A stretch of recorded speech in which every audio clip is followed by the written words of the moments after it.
All right, we're good to go, Chair.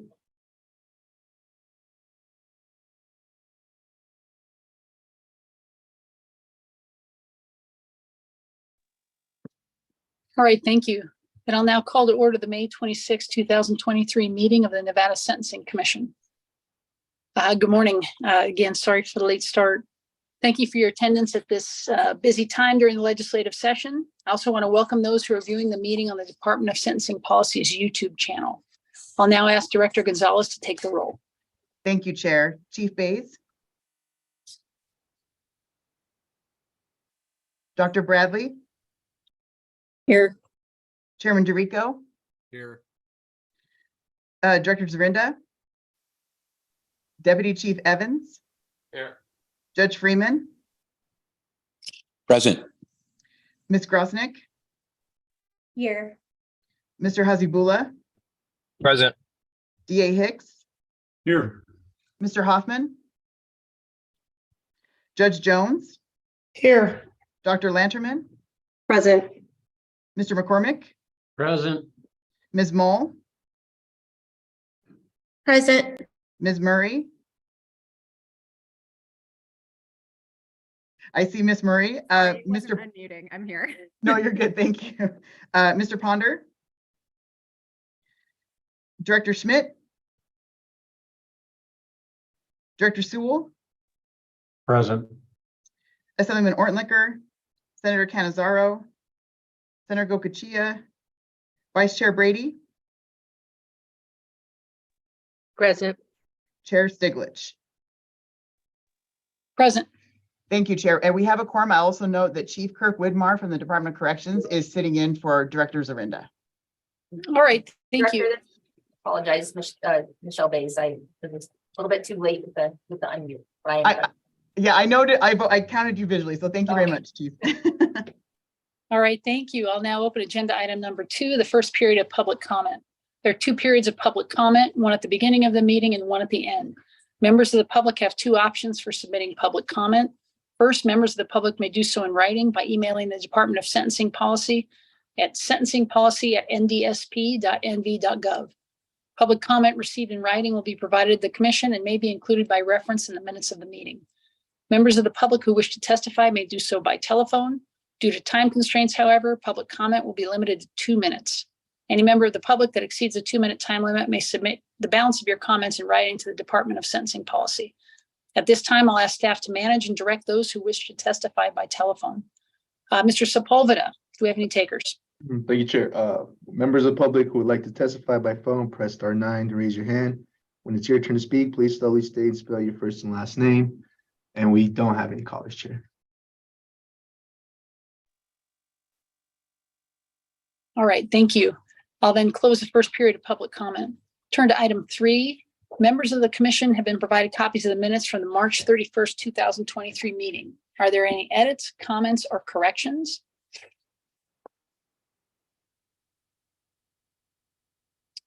All right, hearing none, I'll now entertain a motion to approve the minutes from the March 31st, 2023 meeting. John McCormick, so moved. Thank you, Mr. McCormick. Is there a second? Jen Lanterman, second. All right, thank you. I have a motion for Mr. McCormick, a second for Ms. Lanterman. Any discussion? All right, all those in favor, say aye. Aye. Aye. Aye. Any opposed? All right, then that motion passes. I'll now open agenda item 4, but I note, Director, when you complete your report or we get to areas for questions, because of my technological constraints, I cannot manage the speaker board because I can only see one person at a time. So if you see people who have questions or whatnot, please feel free to interject and call on them. Agenda item 4 is open. It's a report from our director at the Department of Sentencing Policy. Today's report from the director will be focused on an update of the legislative activities of the department. The last meeting, the director provided a list of bills they were tracking. In this report, she'll provide a more detailed update on some of the priority bills being tracked. There are slides, and I'll now turn the time to the director. Thank you, Chair.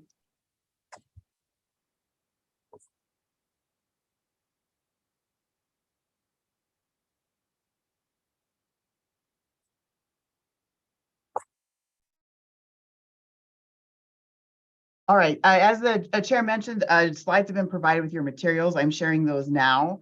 The main focus of my report will be to, again, as the chair mentioned, focus on a summary and update of the legislative activities, specifically of our priority bills. Since we provided the materials to the commission, there have been a lot of changes, so I will make those notes as I go through my slides. Because as we all know, the legislature moves very quickly. A lot can happen, especially as we're winding things down. So the first bill I wanted to provide an update on is AB 32. So as you can see on the materials here, I provided a summary of the highlights of AB 32. This is the bill that was based on the recommendations that came out of this commission. So where the bill creates intermediate jail and jail sanctions and electronic monitoring sanctions for temporary revocations for both probation and parole. It revises the definition of technical violation for sex offenders regarding the specific conditions about what's a technical violation and what's not.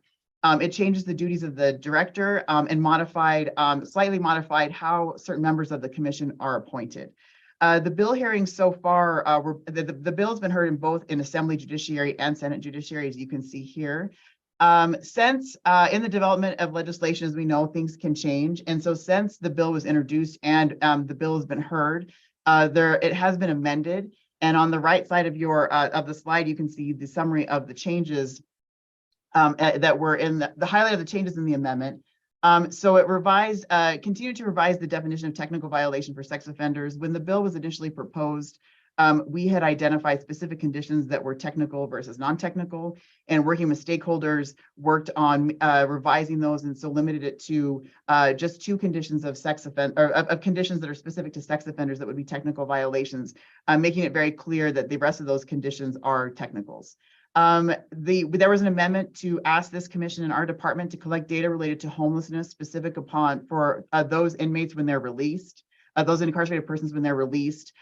Discharge specifically, but also to parole, what is their status of where they're going to live. That came out also out of that presentation we heard from the Homeless Alliance a few months ago. And so she brought that amendment, and we, of course, supported that in the bill. The amendment also provides for confidentiality for data collection, which again came out of discussions of this commission regarding making sure that our data is confidential, especially when we collect qualitative data. The amendment also authorizes the coordinating council to accept gifts and grants. So the coordinating council, as we know, is required to provide grants to local programs and treatment to reduce recidivism. And the statute provides that the funding for those must come from the general fund. This authorization just allows the coordinating council to seek additional funding to then pass on those grants to local jurisdictions. And then another amendment that was submitted and approved and passed out was providing credit for time served for those waiting for technical violations. And so as you can see, and you can probably assume, a lot of work was done with stakeholders to get to this point. And I think this is a really exciting development for the commission to see what recommendations the commission was able to develop and then put forth as legislation. And then since then, what happens to those recommendations as we continue to work with stakeholders and get additional feedback. And so really excited about this being legislation that ideas for positive were developed out of this commission and moving forward. So I will continue to keep you updated, but as you can see, the status here that I have on the slide is that it was passed out of Assembly and was being worked and it actually has been work session out of Senate Judiciary since then, and it is currently waiting for the floor vote, which would be the deadline is today for that. The next bill I want to provide you an update on is AB 388. So AB 388 is sponsored by Speaker Yeager, and it's a very short bill that provides an appropriation of $3 million to the Nevada Local Justice Reinvestment Coordinating Council. In his presentation to the Assembly Judiciary Committee, Speaker Yeager referred to the reports approved and developed out of this commission in regards to recommendations for the Coordinating Council. Additionally, Chair Garrett Pruitt from the Coordinating Council appeared with Speaker Yeager to present the bill, along with members of the council called in to support the bill. As you can see here, the status right now is that it was heard in Assembly Judiciary and also heard in Assembly Ways and Means. It is currently still waiting in the Ways and Means Committee. There have been no amendments to this bill, and so as I mentioned, it's pending. The status is pending for a work session in Ways and Means on the Assembly side, or in Assembly. The next bill I wanted to update you on is SB 103. So SB 103 started off as revising certain reports that were submitted by district attorneys to the Attorney General's office, and was making a slight change to the information that was provided. Senator Scheibel is the leader of this, is the supporter of this bill, and she came to our agency and asked if it'd be possible to have those reports. I'm sorry, I'm summarizing the right bill. SB 103 is the misdemeanor bill. I apologize. Let me start over. So SB 103 requires the Sentencing Commission to study misdemeanors and for an interim study and then submit a report to the 2025 legislature. It also amends the Sentencing Commission duties and the Sentencing Commission membership. This bill was developed out of the Interim Judiciary Committee. It came out of an idea from the Fines and Fees Justice Center. They provided a presentation to the Interim Judiciary Committee stating a need to study misdemeanors in the state, looking for where there might be opportunities to revise and make some changes and be very intentional about what activities and acts are criminalized as misdemeanors. Fines and Fees Justice Center approached us last summer and asked if this would be an appropriate place for that study. The duties of the Sentencing Commission currently are limited to studying felonies and gross misdemeanors. And so we advised them that in order to take this on, we would need to revise the duties of our duties, the duties of the commission to not limit it to just felonies and gross misdemeanors. Additionally, we worked with Fines and Fees Justice Center to look at other states where they had done similar studies and looked for other stakeholders that we might need on the commission to make sure we have all the perspectives represented on this. Since then, you can hear that since the bill was introduced, we did have a hearing to the Senate Judiciary on February 13th, and we presented that bill in partnership with the Fines and Fees Justice Center. In terms of, we just made it clear that this was something that the Sentencing Commission could handle. So actually, since then, even though it says there aren't any amendments here, there was an amendment presented, and the bill was actually just passed work sessions out of Senate Finance last night. What the amendment does is actually change the interim study to a subcommittee to study misdemeanors. So what the amendment does now is within the Sentencing Commission creates this very specific subcommittee to study misdemeanors.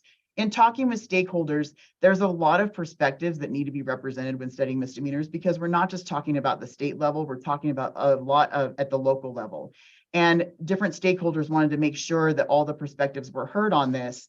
And as we thought about what that might look like, a subcommittee made more sense to handle this work. A subcommittee also provides sustainability, because I believe that studying misdemeanors is not a one-off effort. Just as this commission is studying felonies and other penalties over time, it makes sense that if the commission is going to study misdemeanors, this should be a standing subcommittee that continues to collect and analyze data.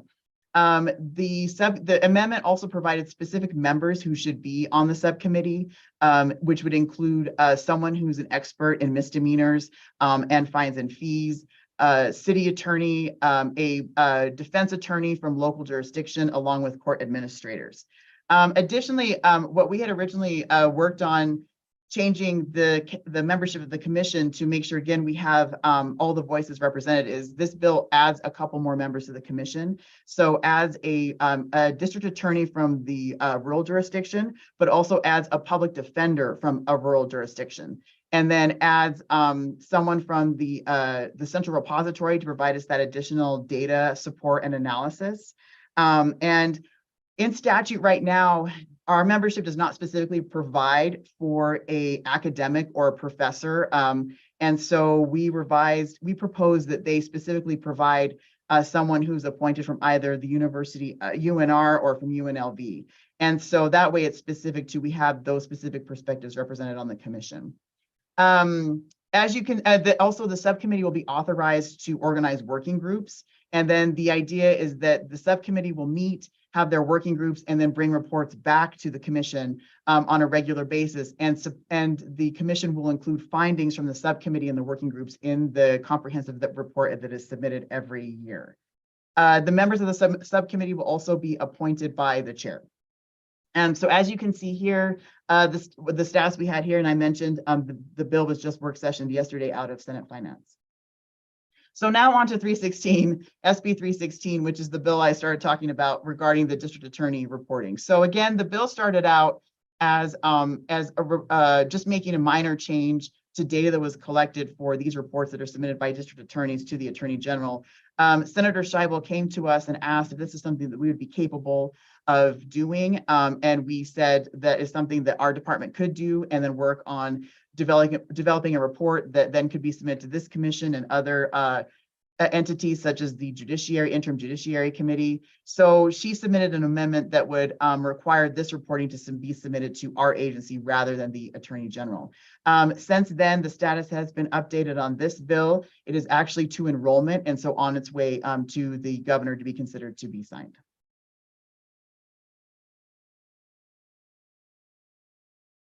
The last bill that we want to provide an update on is SB 413. SB 413 proposes to change the current scheme of how incarcerated persons earn credits while at the Department of Corrections.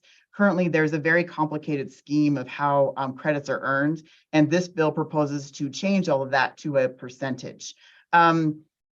We partnered with Senator Harris, who was looking to make some changes to the credit system, and we did some research for her and did some data analysis. And what we did is we studied what percentage of a sentence someone serves before they're released to parole, so that they could determine what would be the best percentage. And so when she presented this bill to Senate Judiciary, we presented the data that we collected and analyzed to help her develop this recommendation. Our perspective is that this is a nonpartisan issue, and I would not have our agency participate in something that was a partisan issue. And so we have been working on just providing the data analysis for this, and had found an opportunity where we are providing data. This was our intent, to provide data to the stakeholders, to the commission, to legislators, to truly develop data-driven recommendations for our criminal justice system. Initially, the bill introduced a 25% adjustment to a sentence for someone who's incarcerated, with the intent that the person would comply with their case plan. So they have to work, they have to educate, they have to complete education and programming consistent with their case plan. And as long as they do that, they will be eligible for parole. For those that, this is limited to those individuals who can earn credit off of the off their minimum. So that's C's, D's, and E's, felony category C's, D's, and E's, who are in the drug and property offense groups. Those individuals can actually earn credit off of their minimum. And so this would provide that instead of the credits being applied in the complicated manner that they are, a very clear percentage would be what they are eligible for parole. They're just eligible for parole if they comply with their programming. And then depending on what the parole finding is, they could be released. The parole board finding is they could be released to parole. In further data analysis, we found that there's actually a range of percentages. There's no one percentage that was the majority of where these individuals were being released to parole. And so in additional data analysis and based on the decision for where to identify that, the amendment was proposed to change the percentage to 35%. And that 35% would be applied for those who are eligible to get credits off their minimum and also credits off their max, which is consistent with the current credit scheme. So again, the idea was to, instead of just having the credit scheme, just have a percentage that everyone's eligible for as long as they have good behavior and they comply with their case plan. That percentage can be adjusted if there is any sort of violations while they're incarcerated, which is consistent with the existing scheme. So that percentage can be adjusted. So to address those who are not ready to be released or still need additional opportunities for rehabilitation and for programming, that's how that'll be addressed while instead of the credits that would be earned for completing such programs. So currently that bill has been passed out of Senate Judiciary. It's been referred to Senate Finance, and that is the last that we've heard about the status of that bill. Other legislative activities, we've been tracking, as we mentioned at our last meeting, tracking other bills related to sentencing, criminal justice policy, corrections, reentry, and other agency administration. We administered our budget closing. Obviously, that's subject to everyone's approval at this point. So when we have those final information, we can let you know how things landed for us. Additionally, as we mentioned with SB 413, we've conducted other data analysis upon request by agencies, legislators, the governor's office, and other stakeholders, and remind this commission and anyone else who has any other questions, we're happy to do that analysis and conduct and analyze any questions you may have about what's happening. Unrelated to legislative activities, I want to provide a couple more updates about in my director's report. So as you know, I sent out the registration information for the National Association of Sentencing Commissions Conference. We're very excited about that, making a lot of progress. We have our keynote speaker is going to be Senior Justice Hardesty, followed by a panel of commission members, a few commission members here. We're going to have Aaron Evans from Parole and Probation, Atar Hazibullah from ACLU, Director Zorinda from the Department of Corrections, and Mark Jackson from Douglas County, who is a district attorney. And we worked with Senior Justice Hardesty to develop that panel. And so we're really looking forward to that. Additionally, Dr. Lanterman and Christine Jones-Brady will be helping with a breakout session for one of the during the conference as well. So I really appreciate everyone's efforts on that. And then the last thing I want to mention is next month, you will be we are going to send out letters to your appointing authorities for your appointments. Everyone's appointments on this commission expires at the end of June. And so to get ready to have everyone appointed by July 1st, we'll be sending out those letters. So keep an eye out for those, because you'll be hearing from your appointing authorities as far as your interest. You are absolutely able to serve on the commission again, if that is what you and the appointing authority decide for the commission. So just keep that in mind. And if you have any questions, please let us know about that. So with that, that concludes my presentation. I know there's a lot with the legislative information. I'm happy to answer any questions with that. I wanted to provide as high a level summary as possible, but I'll turn the time back over to the chair. All right, thank you, Director, for that excellent report. And also, I'm back live, so I got this. Does anybody have any questions for the director or her staff?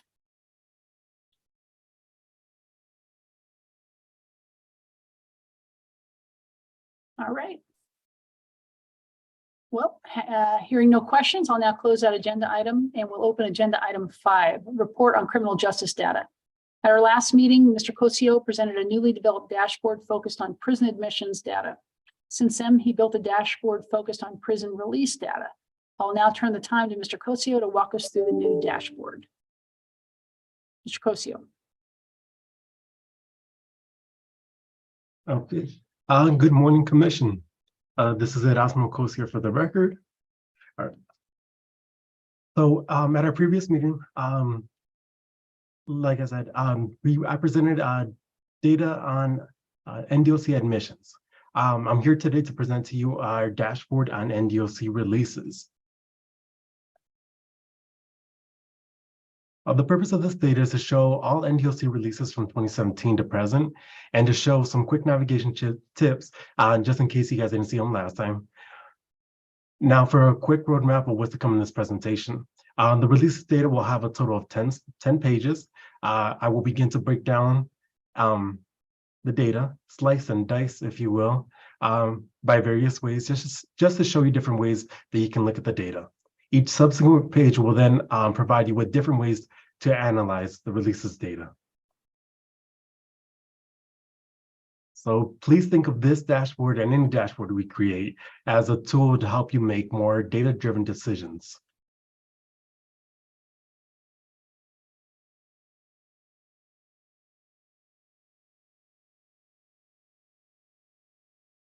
So I want to start off by showing you, for example, you can click up here on sort by the count, and it's going to give you the highest occurring to the least occurring. And another example, you can click on also, like I showed you last time, you can click on every single cat and see what that does to the visual. For example, I just clicked on A's. You can see that there has been more A's released up to 2021, and then there was a decrease. And it's going to be interesting what happens by the end of the year. You can click on the B's, and you can see that there was an increase in releases up to 2019, and then it has been decreasing. Or we can click on C's. You can see that there was some fluctuation up to 2019, and then it has been decreasing. And then if we click on D releases, so again, with this one, it has been decreasing over the years, and it's going to be interesting what happens by the end of the year, to see what happens by the end of the year. And this, and clicking on E's, category E, felonies. So we have some fluctuation and some decreases.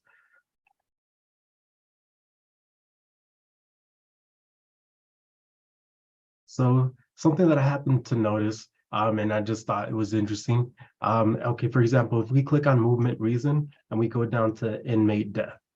Okay, so these are all the deaths that have happened since 2017. You can see right here by, because I still have the sort on the count part, you can see the majority of the deaths are coming from violence and sex. You can see that what's happening throughout the years. You can narrow it down. Or if you just want to toggle between male and female, you're able to do that as well.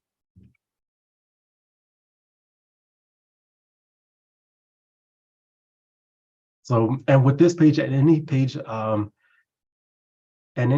here is going to offer different views. So it's going to offer you the broad view and a very detailed view.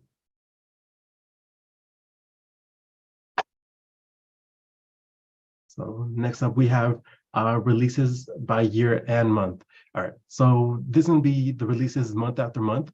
Again, we can do the sort on the count part, and we can see that property and violence have been are the most occurring.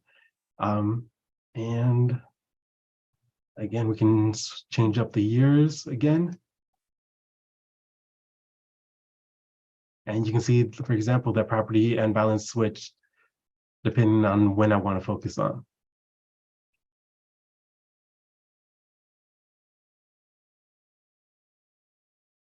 Make sure that no filters are applied. Okay. So some things to note here is that releases are down, but total population is down too. Two drivers for the prison population are admissions and releases. When they change, so too does the prison population. More releases than admissions over time equals a lower prison population. More admissions than releases over time equals a higher prison population.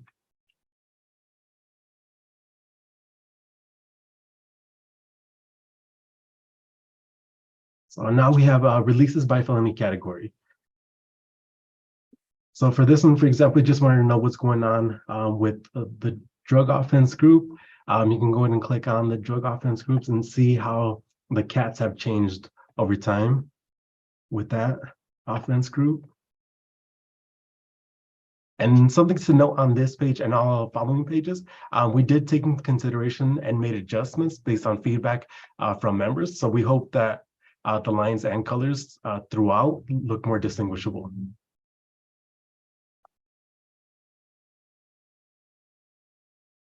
All right, so now we have releases by offense group. For this one, if you just happen to be curious and wondering what's going on with the Ds, you can see on here that, all right, so looking at just these, so property has been the highest, occurring offense group among Ds by a good amount. And if you just happen to be wondering what's going on with the E's, so drug was the highest occurring offense group among the releases.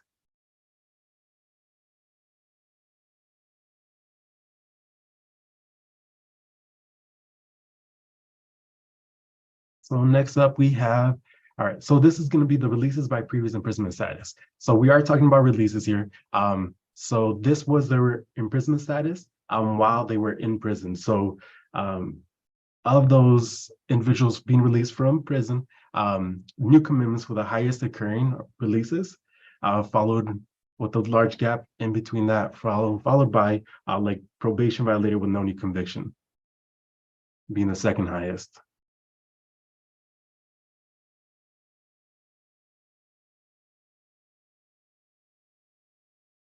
So next up we have releases by imprisonment status. Okay, so for this one, for example, you can see that parole and discharge were switching places back in early 2017. And then up to now, parole has been the majority of the releases, and discharge it's kind of dropped down. But then, for example, over here, you can compare parole and mandatory parole. They were pretty far apart, and now they're getting closer, and they've even switched up a couple times in recent history. And on this one, for example, you can also change the age, filter down by the age. Say if you just happen to be curious to what's going on with a certain age group, you can filter that down.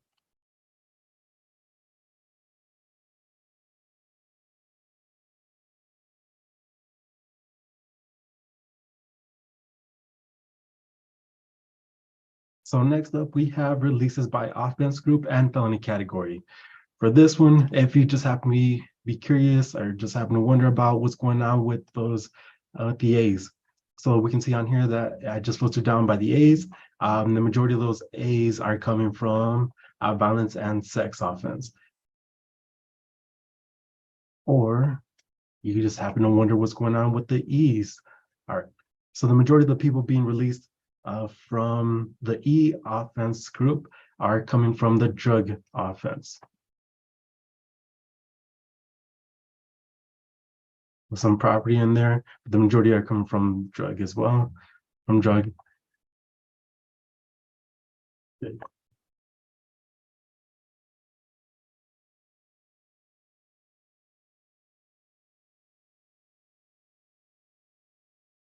Right, so now we have released by felony category and offense group.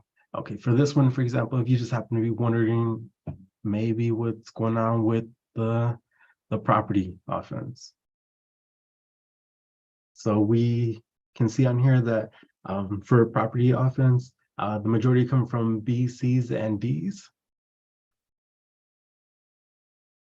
Maybe you were curious about what's going on with the sex offense.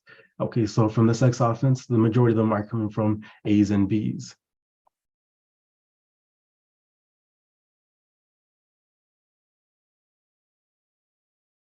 So next up, we have released by county of commitment and year. Right. So this one, if you happen to be curious about your particular county. So for example, we can click on Douglas. So we can see some fluctuations going on between the years. We can go ahead and click up here on sort. So we can see what's going on with those releases. All right, so for example, if you wanted to compare that to, like, for example, Washoe County, we can see there has been some fluctuation as well, not as much, but you can see the individual county.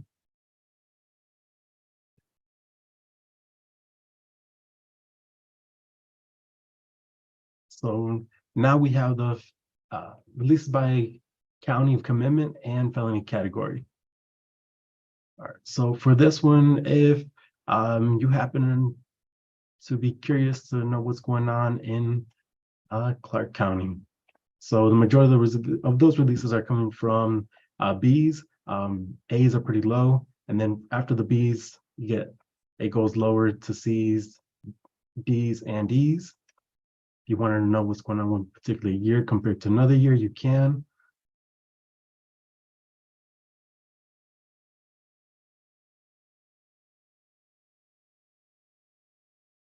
Or for example, you wanted to know what's going on with the with Lander. All right, so with Lander being a smaller county, it does have some different dynamics compared to a larger county. So we have just one A in there. We got some B's, some C's, D's are pretty low, but then the E's are the highest releases coming out of Lander.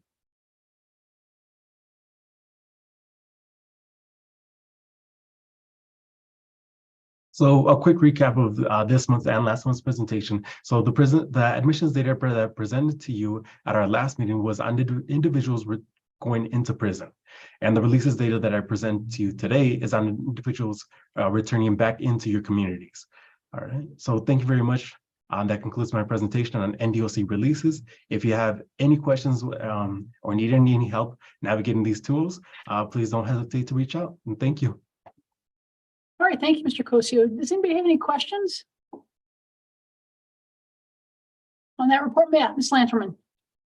Hi, this is Jen Lanchman for the record. Mr. Cosio, are you able to speak to whether the decrease in releases for people with categories C, D, and E felonies is a function of reduced decisions by parole board to release, or if it's a function of reduced initial admissions for people with category C, D, and E felonies, such that reduce people in just translates to reduce people out?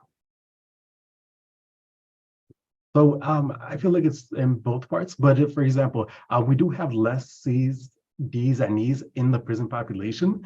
And so because we do have less of them, there is going to be less people coming out, less people being released. An example, and just like admissions part. So less C's, D's, and E's going in is going to cause a lower prison population for C's, D's, and E's, and eventually a lower amount of C's, D's, and E's coming out of prison. Hopefully that answers that part of your question. Yes, I'm just I'm curious about the just the underlying dynamics, right? So is that a function of changes like in the judiciary, such that just fewer of them are being sentenced and that's fine? Or do we have a lower percentage or proportion of people with C, D, and E felony convictions who are being presented to the parole board, and the parole board is deciding to release fewer of them? So that's really sort of the underlying question. So of course, there might be fewer people with C, D, and E felony convictions being sentenced to Department of Corrections custody, but I'm also curious about just trends with the parole board, if we're able to determine whether there are any changes there, just so we sort of understand the full lay of the land.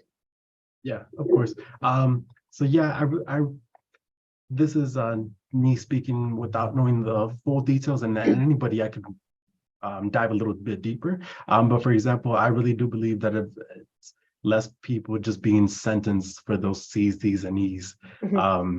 And what's going on with the parole board, I don't believe it's them making a decision. I believe it's just the C's, D's, and E's are being lower amount asking for parole board because there's less of them. Mr. Cosio, so would you actually pull up get the admissions dashboard ready, and then we can look at that right now to show what the trend. We could look at some of those trends right now, just to throw that in. And then, sorry, Chair, you were going to say something.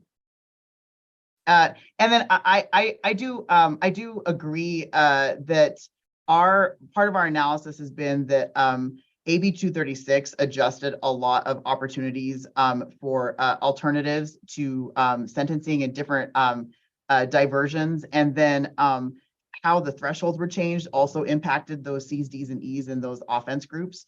And so I think it'll be interesting right now to pull up the admissions dashboard. We can look at some of that comparison. But that's part of our analysis too, is that the AB 236 impacted some of that.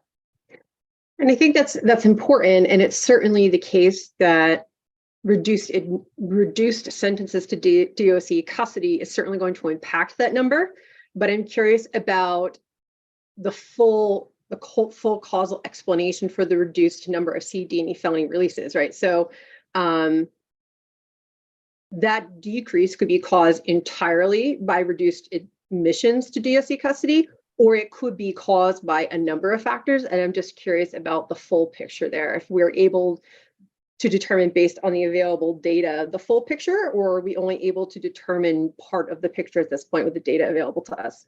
I think there's quite a bit of the picture that we'd be able to develop. So we could take the admissions, we could take the releases. What we could do is drill down further on those releases and their imprisonment, their release reason, what their release reason was. So then we could look at those released to parole that were C's, D's, and E's and look at trends there. And then we could definitely look at that. We do have the data available to us on that. And of course, we could also partner with Chairman Jericho and his team if there's additional information. But we could start putting that together and let you know what we can piece together. Mr. Cosio, do you have anything you wanted to point out? Did you get the slide up? Yes, I did. All right, so can you guys see my screen? Yeah, if you can put up the bar Okay. graph. Okay.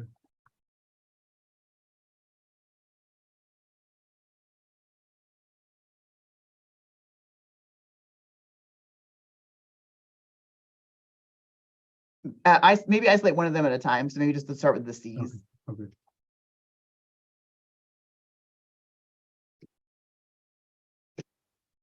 Like for example, here, like you can see that less of them are coming in. Less C felony categories are coming in.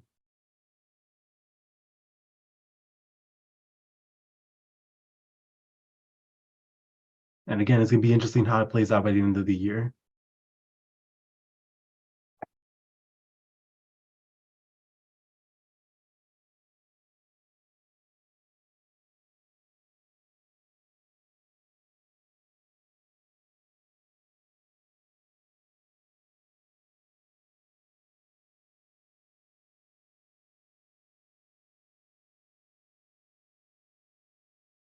Same thing with the Ds.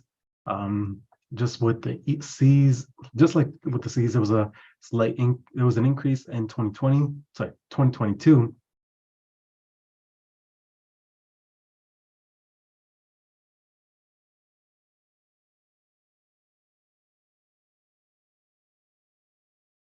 This is at Osmocosi for the record. And we can see on here what's going on with the E's in admissions.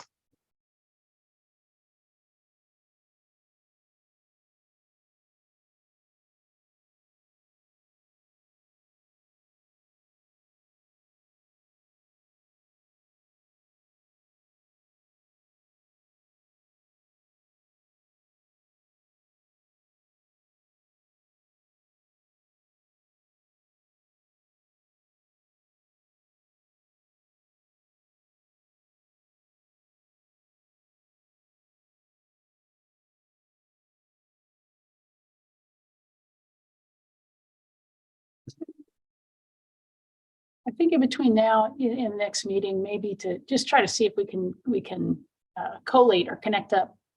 Are these, as Ms. Lanterman pointed out, are releases percentage-wise significantly down more given the downward trend in admissions, or is there something else going on? So we have that data. We can certainly look at that. Dr. Bradley, then Mr. Hicks, and then Ms. Brady. Yeah, I was thinking along the same lines and was gonna suggest that maybe we have one graph, a line graph that has admits and releases on the same graph. And then I think it would also be good to see it as a function of the overall population too. So we could see like the percentage of, discharges per population. I also wondered if we can have amount of time that people spent incarcerated at the time of their release. And then with all those other options, looking by category and age and all those kind of things. Thank you. Yeah, we can do that. Mr. Hicks? Thank you. Kind of along the lines of what Dr. Bradley was just asking, my first question is, would it be possible to collect on the C, Ds, and Es, I guess, percentage that would reflect when they were released on their minimum sentence, meaning what percentage of their minimum sentence did they serve upon release? I know that data is out there because of the bill that you talked about earlier, Director Gonzalez.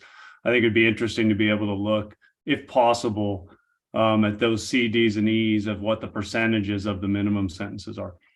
My other question is, would it also be possible to collect in regards to parole data on all classes of felonies, how many times these inmates are appearing in front of the parole board before they're released? I think that would be very interesting data, especially broken down into each felony. Thank you. Yeah, I believe we can definitely do the percentage of time served, as you mentioned, because we've done that for that bill. So we can bring all of that before the commission, and we intend to keep tracking that. no matter what happens with the bill, because I think that's very helpful information about how much time is being served before someone's being released to parole. And we have it for all the felony categories as well. And then I believe, and I'm going to ask Ms. Powers, I believe we can do the analysis of the appearances before the parole board. Georgia Powers for the record. Yes, we can. We have the ability to get that data. All right, thank you. Ms. Brady? Thank you, Chair. Christine Jones Brady for the record.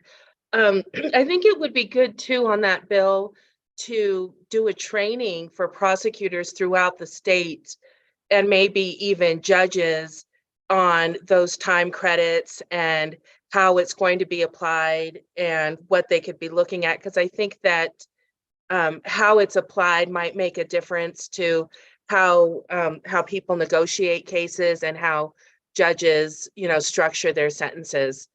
The other comment I had was more of a question for the group is, I find these dashboards to be super helpful, and I've been using them in some of the memos I create for my boss on policy issues. I will go to that dashboard and compile numbers and things. And I was curious if anyone else on the group started using the dashboards, and if so, in what way you guys have found that dashboard useful.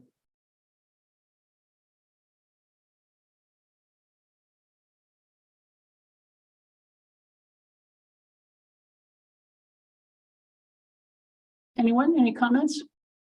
Chair, through you, this is Kirk Widmar from the Department of Corrections, or the Chief of the Offender Management Division. To your second question, even though this is my data that comes and feeds these dashboards, I use these dashboards on a daily basis.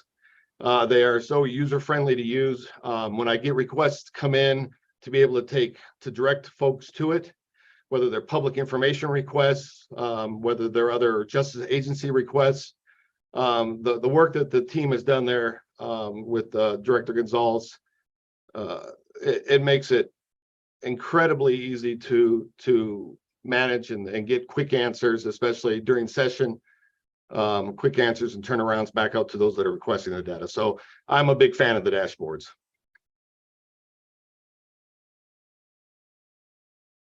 Thank you. Any other comments? I'll just add to your first comment, Vice Chair, Victoria Gonzalez for the record. We've put together a guide for credits, and I think it is necessary. Also, I will I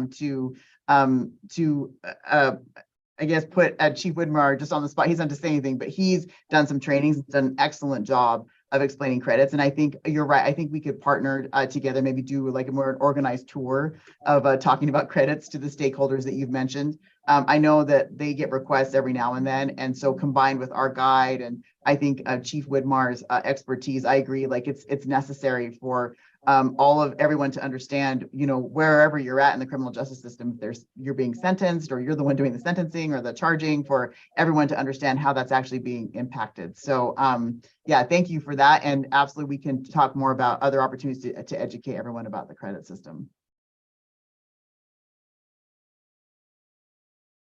All right, any further comments on this item? All right, that was a good discussion. We'll close this agenda item then, and we'll turn to item 6, update on project to study parole violators. As we know, Ms. Powers has been working on a project collecting qualitative and quantitative data from parole violators. At each meeting, she presents her findings by focusing on a specific area or policy. I'll now turn the time over to her to present her most recent findings. Ms. Powers, you may proceed. Thank you, Chair. Good morning, Commission. I'm going to share my screen.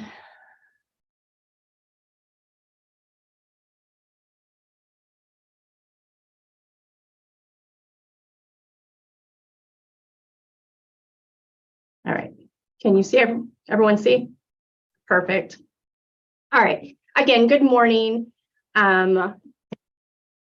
I am happy to be back talking about the Parole Violator Project. I have been able to continue speaking with people. Last week, I was in the South and again got to talk to people at Women's and High Desert. This is great information that we're getting from this project. So today I'm going to not share as much of everything I've learned, but we're going to hone in on what is colloquially called gate money in a prison. So the release money that inmates get. As the chair said, the data that we collect is qualitative and quantitative.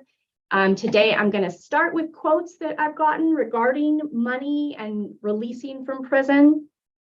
I'll give you a chance to look at those.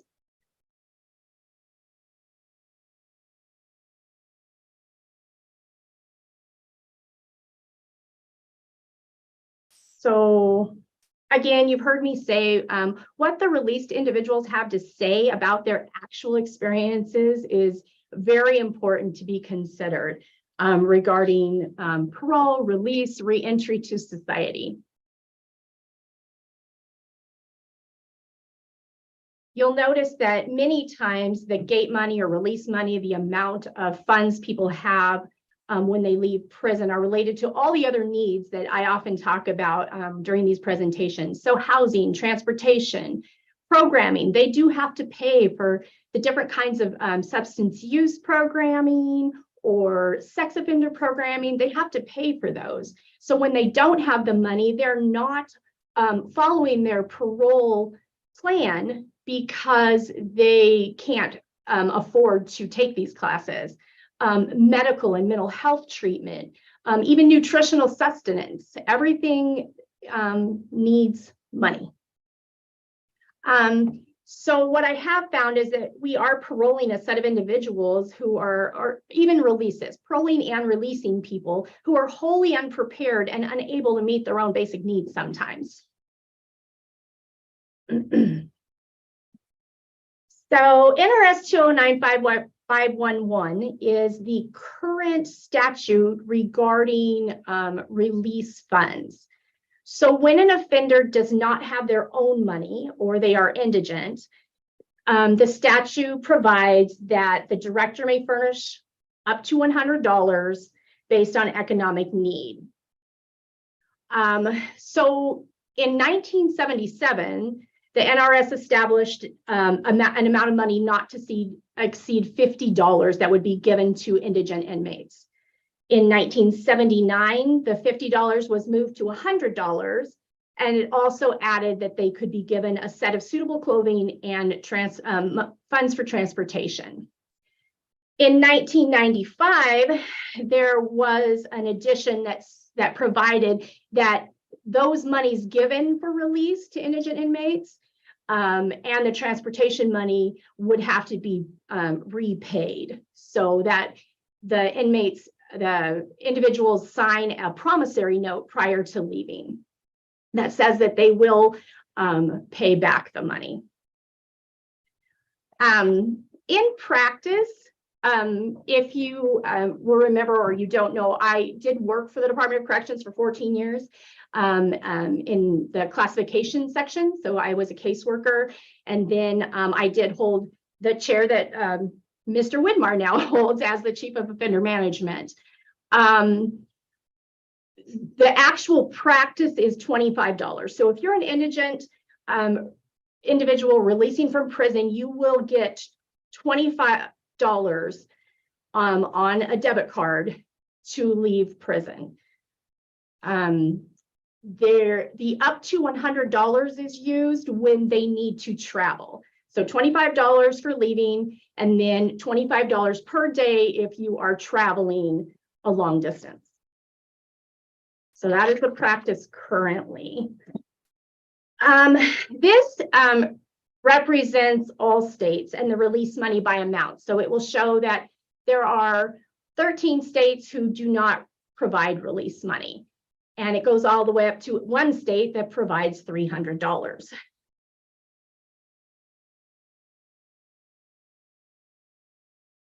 With this map, this data was collected by American Radio Works for an article they did called Hard Times, Life After Prison.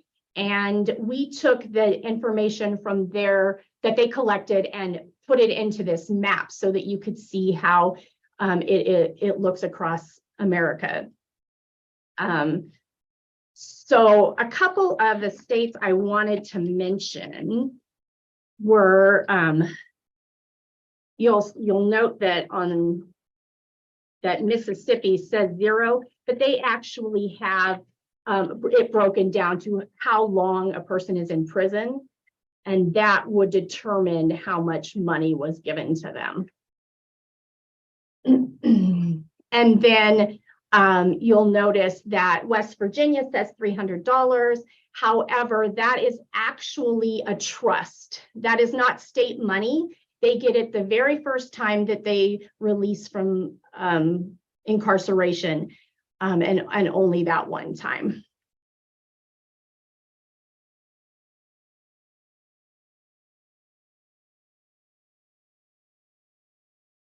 So what brought this to our attention at this time is that there is actually legislation pending, Senate Bill 416, that provides for an increase in the money allowed to be given to people upon release.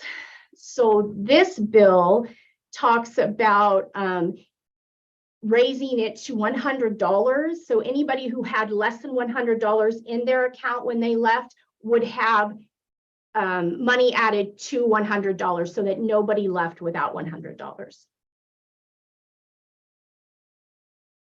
This was sponsored by the Senate Commission on Judiciary. So right now, and this is just for indigent inmates, in 2022, 798 individuals leaving prison received $20,175. Altogether, $25 at a time. Each of the 798 people received $25. So say that the bill did pass and everyone got $100, then that would make the total $80,025. So it's not a huge amount of money to give them a little bit more as they leave.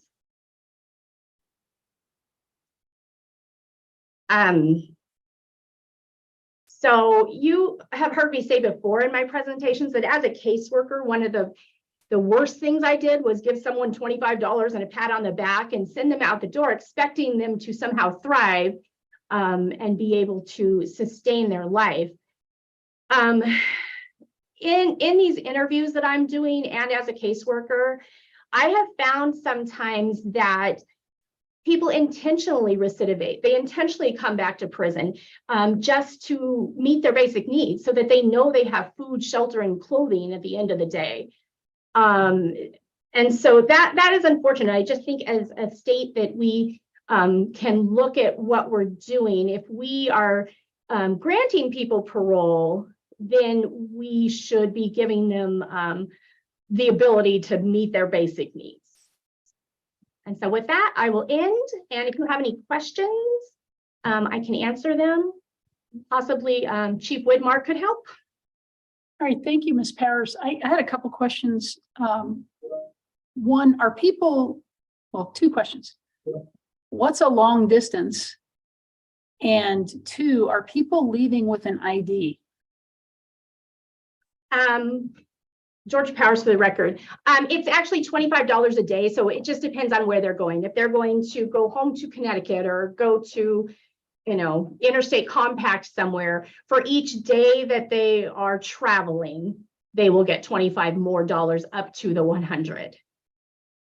And I know that statute requires now the IDs. I would actually defer to Chief Widmar on that to see what's actually happening. Do you mind? Not at all. Kirk Widmar for the record from the Department of Corrections. So we have a current process based on statute that we, prior to release, we try to secure a social security card, a birth certificate, and that'll allow us to then generate what we call a verified ID. We have two different types of IDs that we issue when they leave. We have a verified ID and an unverified ID. With the change in statute, they're able to take that verified ID and go to the DMV, and with that, work through the process of getting a legitimate state ID. But the change in statute allowed for us to be able to identify a verified or unverified based on that prior to release. And so that's one or the other. Majority of them were able to verify when they leave.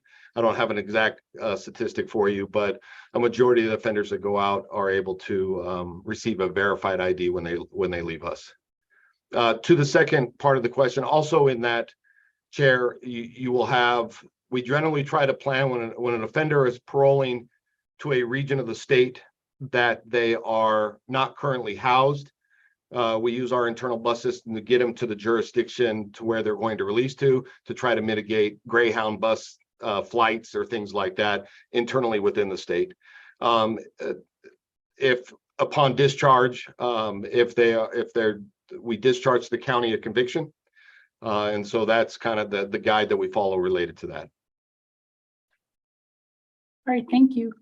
Ms. Mole, you had a question? Questions and comments. So many. So first of all, I did the little like inflation calculator, and back in 1979, up to $100 was like 450 today. So it's mind-boggling how we expect that to equal the same. I mean, of course, you know, even if we just would have done the difference between $100 2 years ago and today. So aside from IDs, are we helping these individuals like come out with already signed up for like at least like food stamps or other assistance? Because 3 years ago, I was on this commission and I was on food stamps and public welfare and all these other things. And there were times where I didn't have $25 in my account and I didn't have a felony record and I didn't have these other barriers these individuals have. And I wouldn't have been able to pay for fines and fees and classes and all these other things and still being able to survive. So just, hearing about some of these things you're saying, I just can't fathom trying to come out of a system that then puts these expectations on me and then trying to survive on top of that and not going back into survival mode and reoffending, because that's just how trauma works. So are we connecting individuals with other resources and other public assistance to help offset that lack of financial funds and assistance, things like, food stamps and medical care and things like that? Or is it literally just the $25 and the pat on the back? Thank you for the question, Georgia Powers, for the record. I'll start and then I'll let other people chime in. Again, I've been out of DOC for about 1.5 years, but social services was coming in and they were doing their best to get people who were eligible signed up for Medicaid. I know that when they go to check in at PNP, there are social service people there who are helping them apply for SNAP benefits and Medicaid and things like that. So yes, those things are happening. Again, it still does not help as much with the programming and the housing.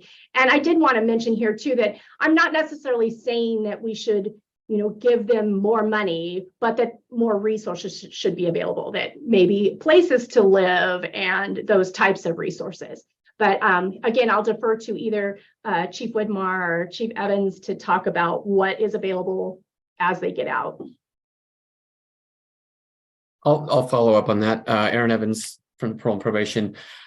We do have a program for our indigent offenders when they cannot afford housing, that we can pay for up to 2 weeks to 4 weeks for housing for them to get out. Each year we're budgeted $227,000 for those offenders.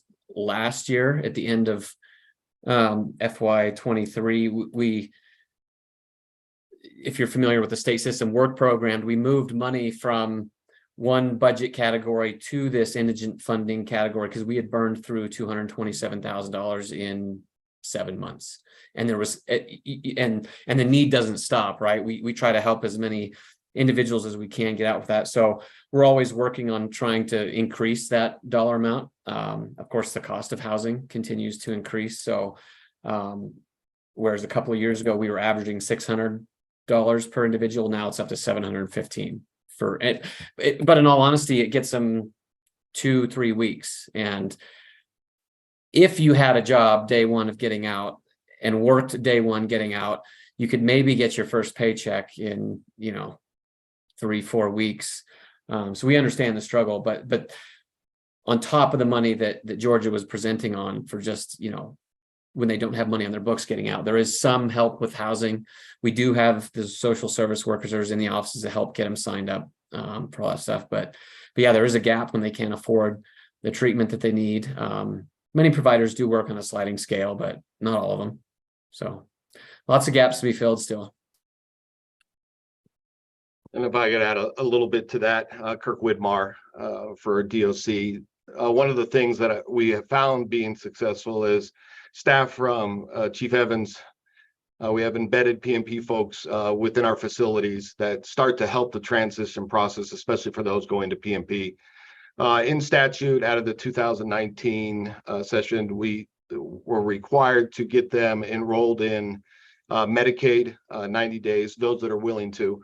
Which Speaker Yeager spoke to this in a bill presentation this session and presented a stat of about 74% of the offenders getting out are enrolled. So on day one, when they leave, that is activated. And so at least Medicaid and services through Medicaid are available from day one of discharge and or parole. But like Chief Evans says, there's significant gaps related to that kind of that warm handoff and the successful reintegration. Thank you, Dr. Lanchman. This is Jen Lanchman for the record. I was just actually going to speak to what Chief Widmar spoke about. I think it's great that that support can be coordinated for people who are subject to community supervision once they get to PMP. But that's we already know that immediate 2-week period subsequent to release from prison is a really high risk period as a general matter. Reentry is not like walking through a door. It's like coming back through the atmosphere once you've been in space. And it's this really it's so startling and stressful and everything comes at you at once. And that's really nice that you get your first meeting at parole, and then they can start coordinating stuff for you. But you still have to live in all that time. You have to live in that time it takes to get you to parole. You have to live through the time that it takes for those things to become effective, which can be a couple weeks, right? So, you will immediately, we are designed for survival, right? So if you immediately don't have a place to live, you don't know where your next meal is coming from, you've got to go. I can't tell you how many times I've spoken to people and they said, yes, I had all these appointments coordinated for me in case management, but you know what? I didn't have clean underwear, and I'm not going to a meeting if I think I'm going to smell, right? And that might happen because I don't think I have a stable place to live, right? So we know that we are able to reduce a significant number of barriers to successful transition to the community if we have really robust in-reach services. And it sounds like some of that is happening with parole going into Department of Corrections. But if we really want to significantly reduce the likelihood of this, the situation where people might sometimes intentionally do things that get them in trouble and get them revoked and go immediately back to jail and to prison, then we really need to have this sort of robust in-reach system in place. So the basic needs of living are provided for. And you're going to need more than 2 or 3 weeks. And I understand that resources are tight and we're always we've got demands from resources coming from all over the place. But if the goal here is to get people to not be, frequent flyers, we don't want them to come back, right? Then you really have to ensure that people can live, because they can't do all the higher order stuff we want them to do in terms of positive behavioral change and adjustment to the community if they're really wondering about the resources for daily living. So I think one thing that we might want to consider is moving forward, how do we work to ensure a more comprehensive and robust in-reach process so that service coordination at PMP, when that happens, is really like a backstop for in the case that for whatever reason something didn't happen with a person, but it's rare, it's an anomaly, rather than having 25% of people who are coming out not having those resources coordinated, make that really rare so that then reduces the pressure on those social service workers, but also on P&P staff, right? If you've got somebody who's coming into your office and their basic needs are not met, they're already going to be in distress. They're going to be more difficult to work with. They're more likely to be non-compliant, and that's a problem for everybody. Especially, in the case of P&P, if they're understaffed, it's going to be more challenging if you've got staff who are now dealing with larger caseloads, who have clients in distress. Then that distresses the staff member, and so there's these really kind of cascading consequences to not having robust, comprehensive in-reach services available to reduce these problems. All right, thank you, Ms. Lanterman. Ms. Mole? Kind of piggybacking off of that, when they hit parole and probation, or are they giving counseling resources or access to counseling at all? Aaron Evans, for the record, nothing is provided for no cost. I mean, we make referrals to as many different places as they can, encourage them to find who will work on a sliding scale based on, indigency or income, but there are no free services generally. No, I know Mr. Ponder isn't on the call, but Hope for Prisoners provides all kinds of resources for them. That's limited to Las Vegas at this point. The rest of the state doesn't have those kind of resources. So maybe we ask Mr. Ponder exactly what he provides for people that come through his door, and what they get with that, but not as like a universal statewide provided process. Yeah, so we have like a large group of population of people that are coming out of a traumatic environment, no matter how they got there, that are then coming into, because the prison system is traumatic if you're in it, then coming into the quote unquote real world, where we're expecting them to just be thrown in with $25 and live and deal with whatever's happened to them where they just came out of, plus anything that's happened before that, and process all of it. It's just it's a lot of trauma and processing for individuals who most likely, because of where they've been, probably aren't the best at processing trauma, which has probably led a lot of life decisions that's led to where they've been to begin with, for then the state to expect then, well, if you need counseling, which who doesn't, to then say, well, on top of all these other costs and fees, you also need to pay for your own counseling and find it and get these resources yourself. It just seems like a lot to expect on anybody to then want them to be a functioning member of society, versus, hey, you're coming out, we've got these other resources for you. Hey, also, here's your first counseling session if you'd like to go to, or here's a connection for counseling, or a group or something to go to help you process, or a peer-led group or something to help you process coming from the system you've been in to the real world, and help them take that dynamic from point A to point B, and given steps to help them transition. It just seems like that would be something the state would want to help steer them towards, if they're willing to do it, in order to help them with that transition if possible.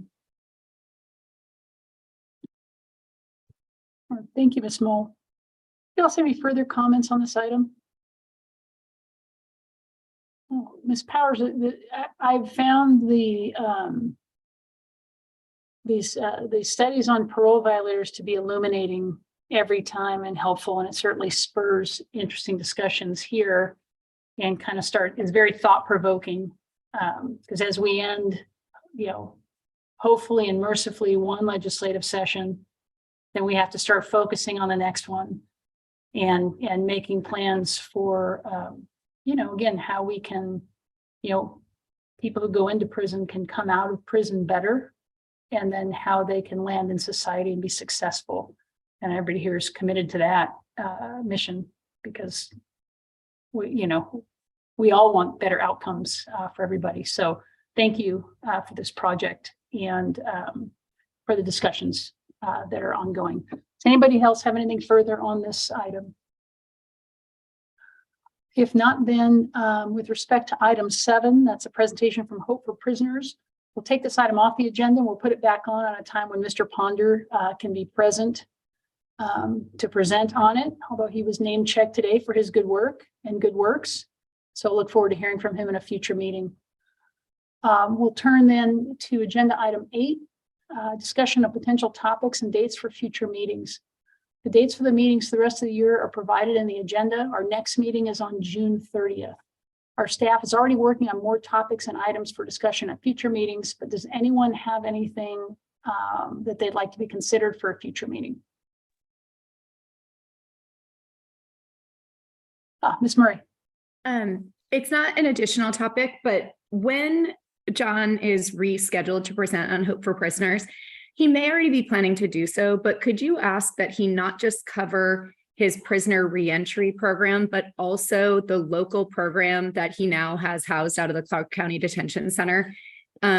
He has worked with the local law enforcement to establish a unit within a module within CCDC that I think some of the stakeholders from the other parts of the state would be really interested in hearing about. And it seems on the lower end of things that maybe could be implemented statewide.